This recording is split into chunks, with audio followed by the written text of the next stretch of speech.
그래요. 오늘은 우리 설교 제목을 같이 한번 읽어봅시다. 자, 시작. 건강한 신앙의 봄. 그래요. 봄. 예? 봄. 건강한. 네, 우리 야, 너 그 옷 입으니까 폼 난다 그러잖아요. 그 폼입니다. 정말 그래요. 신앙에 폼이 좋은 사람이 있어요. 제가 자주 사용하는 단어로 자세와 태도가 좋은 사람이 있어요. 그러니까 폼이 좀 나쁜 사람이 있어요. 요즘은 제가 이제 그런 행동을 별로 하지 않는데 지금도 이제 제 아내가 저를 이제 귀엽게 볼 때가 쑥스럽다. 제 아내가 저를 이제 귀엽게 볼 때가 몇 번 있는데 언제부터인지는 모르겠는데 제 안에 독특한 습관이 있어요. 이렇게 양복, 일명 요즘 이제 수투라고 하죠. 양복을 입으면 꼭 거울 앞에서 어떻게 하냐면 이렇게 합니다. 이렇게. 그러면 제 아내가 막 이렇게 웃어요. 그런데 얼마 전에 옷을 입었더니 제 아내가 그러더라고요. 그거 해야지. 그래? 그럼 뭐 당신이 원한다면 해드리죠. 이렇게 딱 했어요. 이제 지금은 제가 거의 50대 아저씨 만약 등산복에 반팔티만 입고 주중에 이제 왔다 갔다 해서 그런 경우는 되게 없는데 왜 그랬는지 모르겠어요. 이렇게 양복 입은 폼이 얼마나 나나 보려고 그랬나 봐요. 지금은 입을 일이 별로 없어서 그렇지 않은데 제가 갑자기 왜 폼 이야기를 하냐면 1998년, 99년도 NPB라고 혹시 아십니까? NPB 일본 프로야구를 NPB라고 하는데 거기 한 스카우트가 선동열 혹시 아시나요? 우리나라 국보급 투수를 해태 타이거스에서 주니치 드래곤스로 스카우트하기 위해 우리나라의 구장에 이렇게 카메라를 가지고 스카우팅 리포트를 작성한 내용이 있습니다.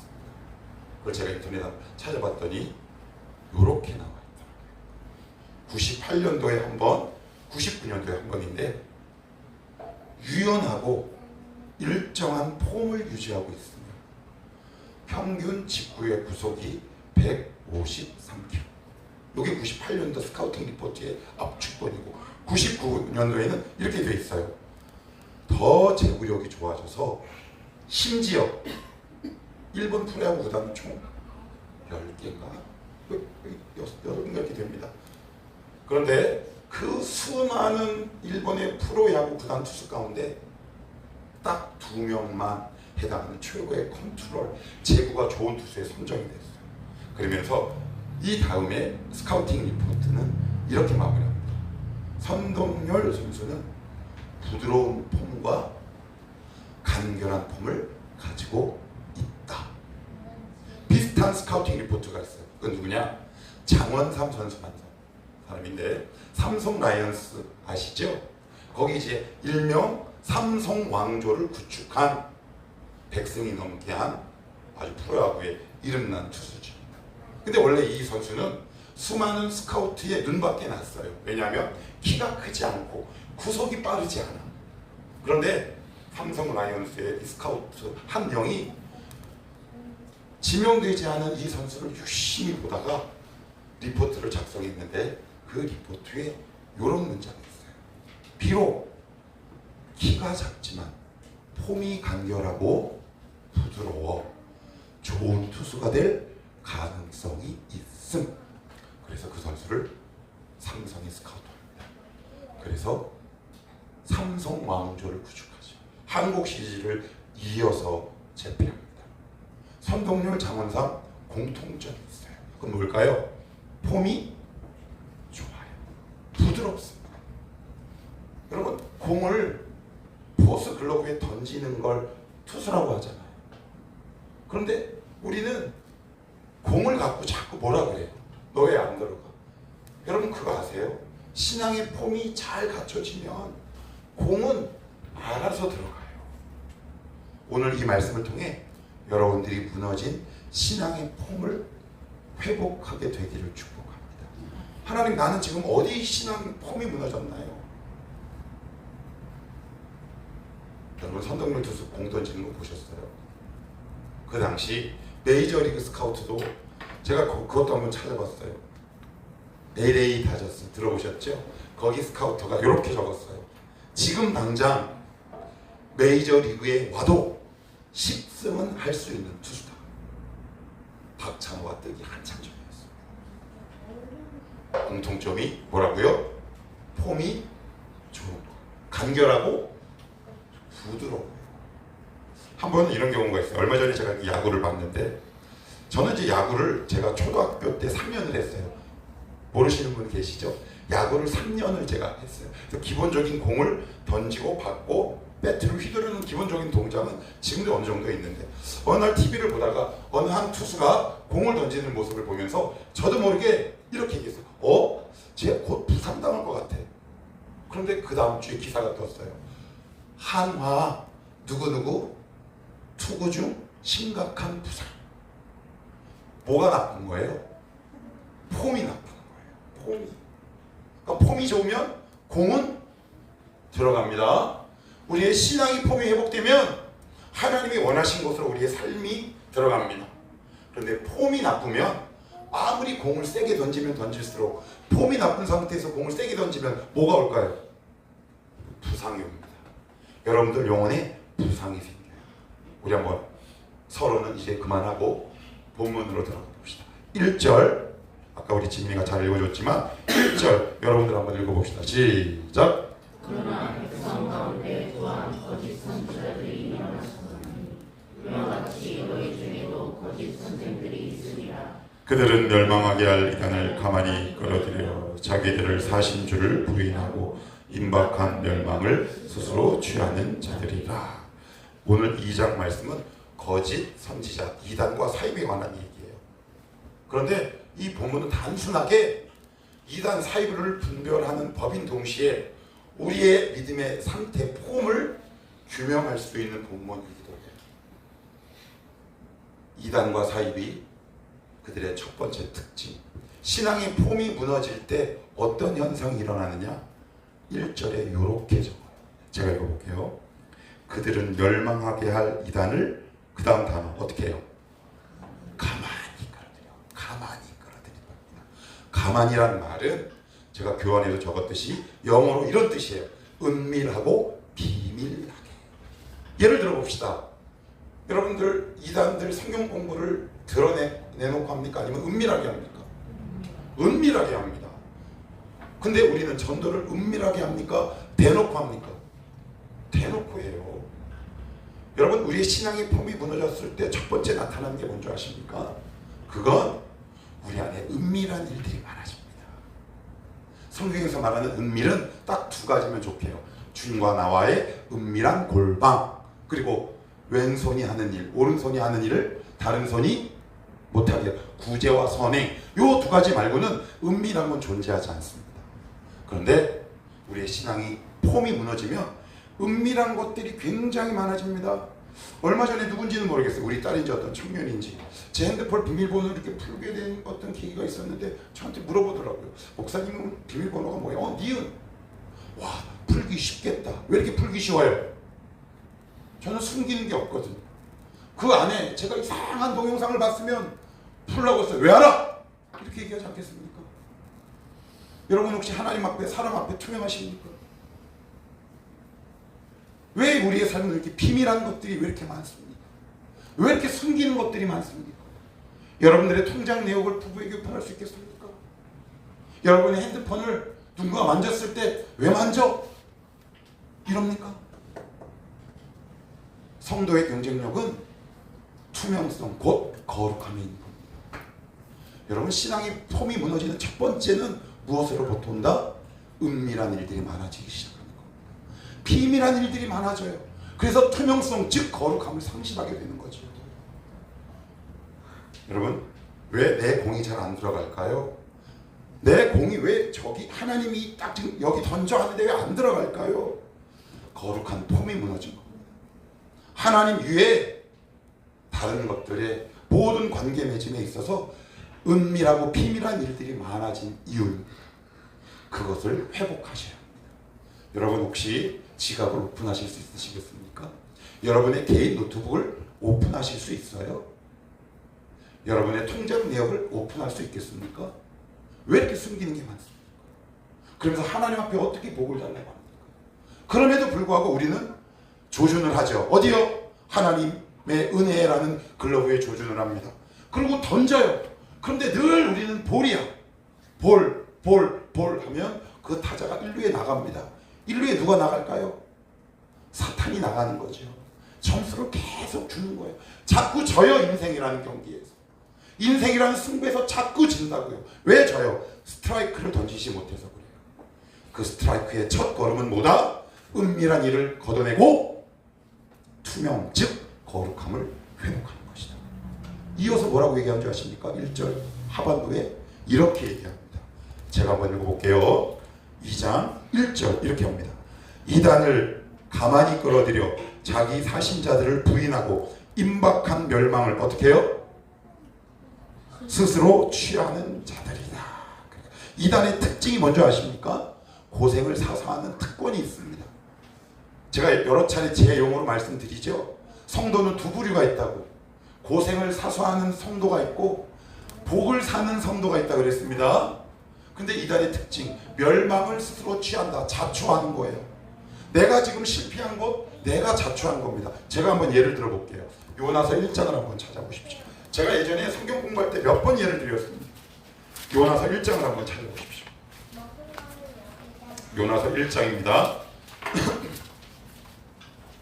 요나서가 어디 있을까요? 1287.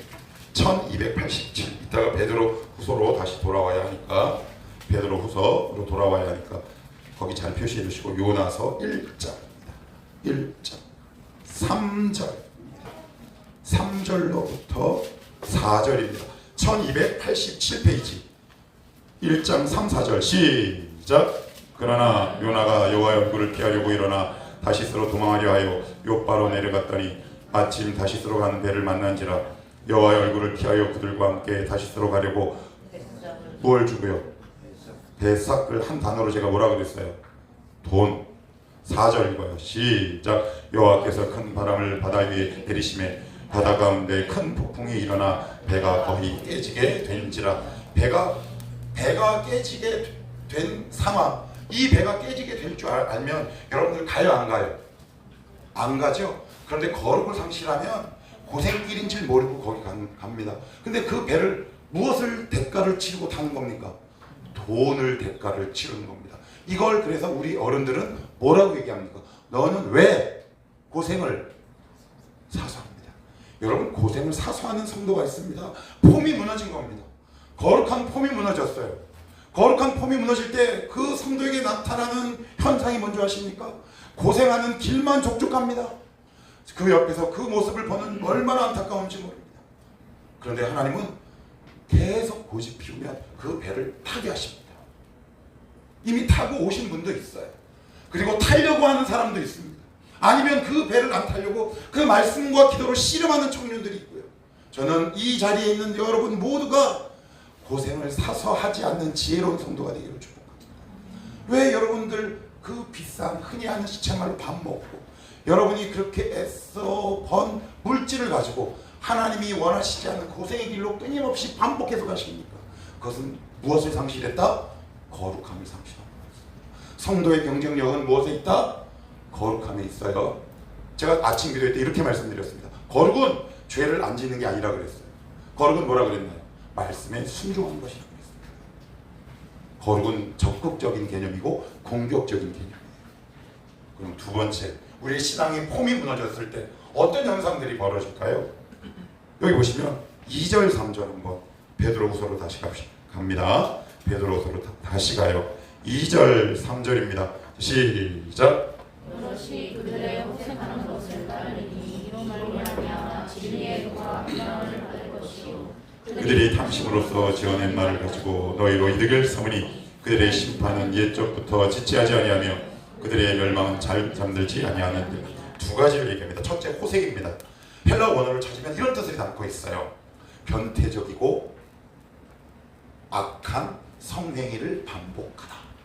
여러분, 이단과 사이비의 맨 마지막 종점은 어디냐면 늘 성적인 문제입니다.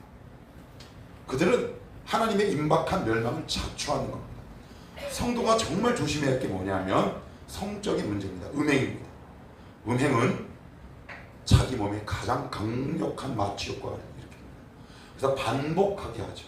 만약 여러분들이 이 말씀을 들을 때 뭔가 떠오르는 게 있다면 여러분들 과감하게 결단하고 끊어내셔야 합니다. 그러면 신앙의 폼이 급격하게 무너집니다.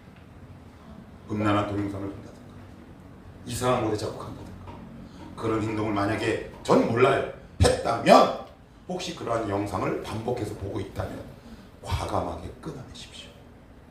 고생을 자초하는 길입니다. 그리고 이어서 3절에 이렇게 얘기합니다.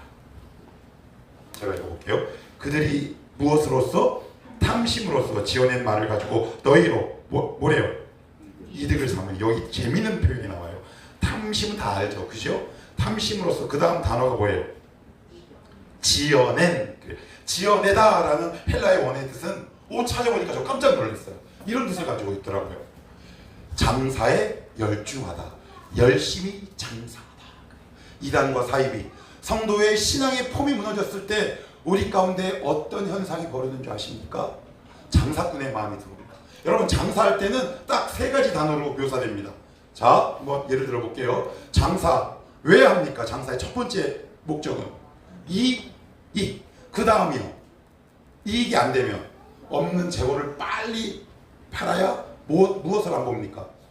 그러면 그것을 뭐라고 얘기합니까? 본, 전. 그 다음 아래 단계가 뭔가요? 손해. 장사꾼은 손해보지 않습니다. 손해보지 않는 성도란 말은 없습니다. 물질을 손해보고요, 시간을 손해보는 겁니다. 만약 근좌에 최근에 물질과 그리고 시간을 내가 거룩한 믿음의 길을 걸어갔음에도 불구하고 손해를 보셨다면 여러분들 지금 바르게 걸어가고 있는 겁니다. 그 길에 하나님의 은혜와 축복이 넘쳐나기를 축복합니다. 하나님, 이 자를 축복하옵소서. 하나님, 저 이렇게 열심히 살았습니다. 물질 손해봤습니다. 그럼에도 불구하고 저 감정 상했습니다. 라는 경우가 생겼거든. 이렇게 기도하십시오. 하나님, 감사합니다. 제가 지금 바르게 걸어가고 있거든요. 그런데 장사꾼은 무엇을 보지 않는다? 손해보지 않는다. 그러면 손해보는 경우가 있어요. 언제 손해볼까요? 사랑하면 손해봅니다. 제가 여러분을 사랑하면 손해봅니다. 제가 우리 아내를 사랑하면 손해봅니다. 감정적으로 손해보고, 그리고 물질적으로 손해봅니다. 신앙생활을 하지만 어떤 성도는 하나님을 향해 시간을 내는 것에 정말 미색한 사람이 있습니다. 물질 당연하고요. 그래서 늘 경계선에 딱 있습니다. 늘 본전인 신앙이 있어요. 그래서 손해도 보지 않고 그리고 이익도 남기지 않아요. 그리고 거기서 나 믿음 좋아 라고 얘기합니다. 여러분, 그 영혼은 곧 장사꾼의 신앙으로 넘어갑니다. 여러분, 손해보셔야 합니다. 장사꾼은 손해보지 않습니다. 절대 손해보지 않아요. 지금 나는 손해봅니까? 여기 재미있는 이야기가 있습니다. 여러분들도 아마 한두 번 들어봤을 겁니다. 조용남 씨가 계십니다. 이분의 어머니가 독실한 크리스찬이에요. 그런데 기독교, 교회, 엄마 하면 떠오르는 단어가 참기름과 식용유입니다. 이게 무슨 얘기냐? 참기름 장사를 하셨는데 늘 참기름 장사를 나가기 전에 그 아들을 불러서 이렇게, 너 저기에 있는 깔때기 좀 갖고 와서 거기 3분의 2는 참기름, 3분의 1은 식용유를 부어. 그래서 그때 결심했답니다. 예수 믿는 게 저거구나. 오직 그분은 이익에 눈이 먼 겁니다. 여러분, 예수를 이익 보려고 믿습니까? 그러면 교회를 떠나셔야 합니다. 아니, 그런 분은 반드시 떠나요. 장담합니다.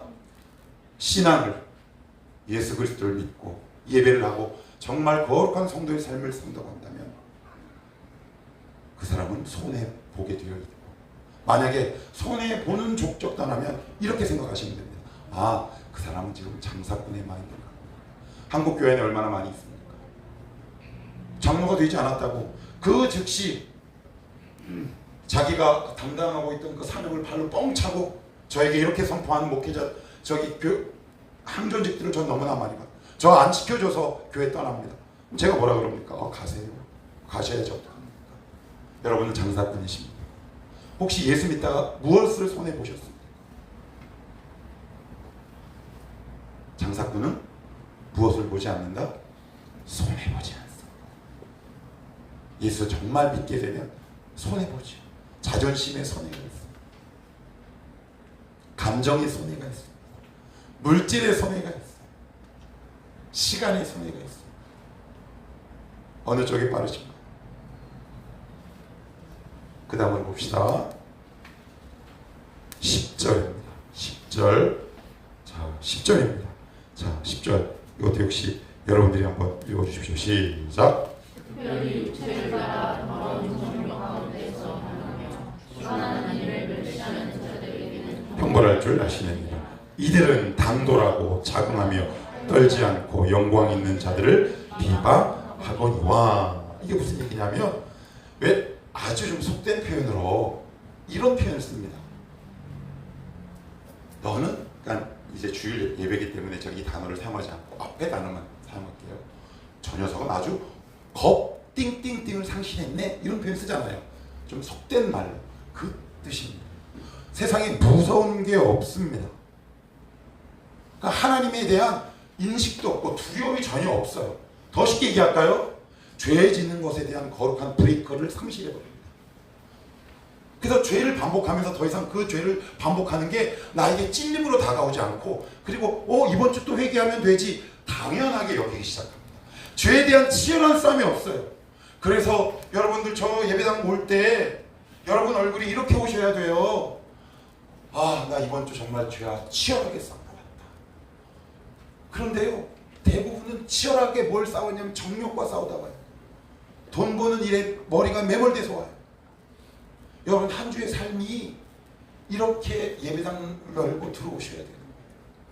구체적으로 볼까요? 여기 보시면 당돌하다라는 표현이 나옵니다. 10절 보시면 당돌하고 그 다음 어떤 단어가 나옵니까? 자긍하며. 자긍이 뭘까요? 교만합니다. 교만해요. 그 다음 떨지 않고. 무엇 떨지 않고? 누구를 보고 떨지 않는 겁니까? 하나님에 대한 거룩한 두려움이 없는 겁니다. 아이 뭐 빠질 수 있지 뭐. 아니 뭐 이거 죄질 수 있는 거 아니야? 라는 뻔뻔함이 그 영혼 가운데 자리 잡게 되는 거죠. 이 말씀을 들을 때 혹시 여러분들 반복되는 죄가 혹시 떠오르셨나요? 이거 내가 하나님을 두려워하지 않는 거구나. 여러분 하나님을 정말 두려워하면 그 죄와 치열하게 싸웁니다. 하나님 나를 도와주시옵소서. 나의 혈기를 다스려 주시옵소서. 나의 음란함을 다스려 주시옵소서. 나의 교만함을 다스려 주시옵소서. 이 작업이 우리 가운데 없는 겁니다. 그러면 무엇을 잃어버린다? 신앙의 폼을 잃어버리죠. 그리고 나서는 그 잃어버린 폼으로 공을 하나님을 향해서 던지는 겁니다. 복 달라고. 그런데 하나님은 스트라이크를 잡아야 되는데 우리는 볼만 던져요. 그리고 왜 복 안 주냐고 하나님 앞에 땡깡을 피우기 시작합니다. 여러분 지금 신앙의 좋은 폼을 유지하고 계십니까? 어떤 것을 여러분들 회복하셔야 하겠습니까? 두려움입니까? 아니면 거룩함이십니까? 아니면 물질과 이익이십니까? 여러분들의 잃어버린 건강한 신앙의 폼이 회복되기를 축복합니다. 그럴 때 우리의 신앙의 복이 넘쳐요. 그런데 여기서 베드로는 더 나아가 되게 두려운 표현을 사용합니다. 9절 한번 읽어보시겠습니다. 9절입니다. 9절 시작. 주께서 경건한 자는 시험에서 건지실 줄 아시고 불의한 자는 형벌 아래에 두어 심판 날까지 어떻게 해요? 지키시며. 예. 이게 얼마나 무서운 말인지 아십니까? 성도의 특권이 뭐냐면 죄를 지으면 불편하고요. 죄를 지으면 일이 막 망해야 되는 거예요. 그런데 내가 죄를 막 반복함에도 불구하고 특별한 일이 막 없어. 그게 왜 그럴까요? 하나님이 지금 되게 경고하시는 겁니다. 여기 보시면 지킨다라는 표현 나오죠? 여러분 성도를 지킨다라는 표현이 익숙해요. 그런데 악인을 지킨다라는 표현 들어보셨나요? 못 들어보셨죠? 근데 악인도 지킵니다.